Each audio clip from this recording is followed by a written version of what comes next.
Voici une question qui nous est souvent posée. Que dois-je faire si une récession s'annonce? Comment, comme investisseur, je dois réagir? Avec nous, quelques éléments de réponse ce soir. Fabien Major, planificateur financier, associé principal chez Major Gestion Privée. Fabien Major, bonsoir. Bonsoir. Alors oui, la question revient souvent parce que, bien sûr, il y a des signaux de récession potentiels qui sont envoyés par les marchés. Que doit faire l'investisseur aujourd'hui pour bien se préparer? D'abord, refaire ses devoirs et relire la définition d'une récession.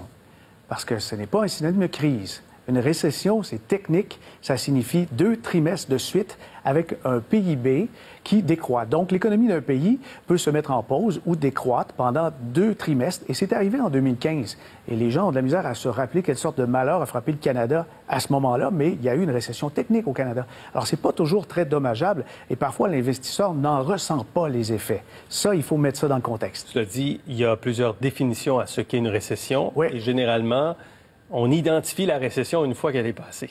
C'est ça, c'est ça. Mais aujourd'hui, tout va très vite avec les ordinateurs. L'information arrive très, très rapidement. Et les premiers signes avec l'inversion de la courbe des taux a créé un petit mouvement de panique. Ça s'est produit, ça a frôlé en décembre en 2018. Et puis, tout récemment, l'été 2019, on a eu une nouvelle fois l'inversion de courbe des taux. On a commencé à reparler beaucoup de récession.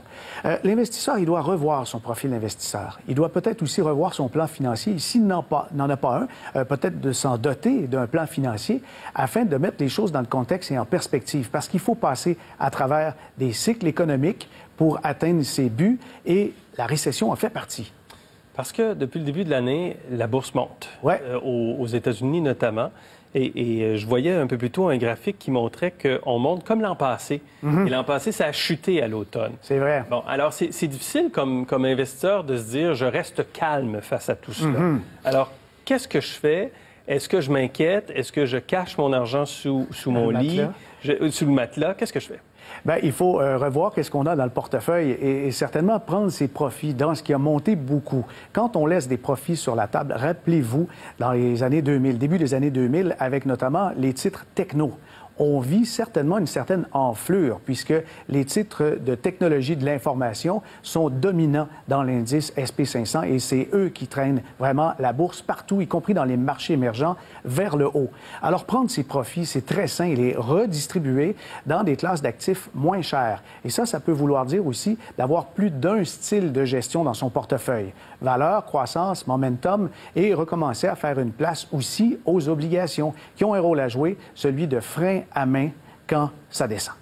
Exact. Quand on regarde aussi l'évolution des dernières récessions, on va vous présenter un tableau que vous nous avez préparé. Les marchés tendent à remonter durant la récession. C'est ça. Ça, on est en 1974. Ah, c'était sévère à ce moment-là. Une récession qui a duré 9 mois à peu près. Oui.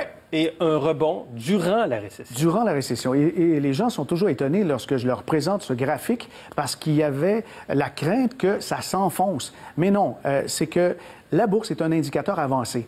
On annonce des choses d'avance qui ne se sont pas encore produites. Et dans ce cas-ci, quand on a constaté qu'on était bel et bien en récession, eh bien, l'espoir est permis et ça remonte. Et des fois, ça remonte très vite parce que la durée d'une récession peut osciller entre 2 trimestres, c'est 6 mois, et 9 mois en général. Alors, rebond ici. Et quand on regarde d'autres exemples, début des années 80, une plus courte récession, mais encore une fois, un rebond. C'est ça. Durant la récession. Dans le milieu. Et puis, pour l'autre séquence, 81-82, ici, on a eu une période difficile et on se rappelle aussi, nos téléspectateurs peut-être ont vécu des taux d'intérêt autour des 20 Absolument. Et puis là, il y a vraiment eu un certain choc économique, mais remonté encore une fois en 82 durant la récession. Et en 90 également, 90-91.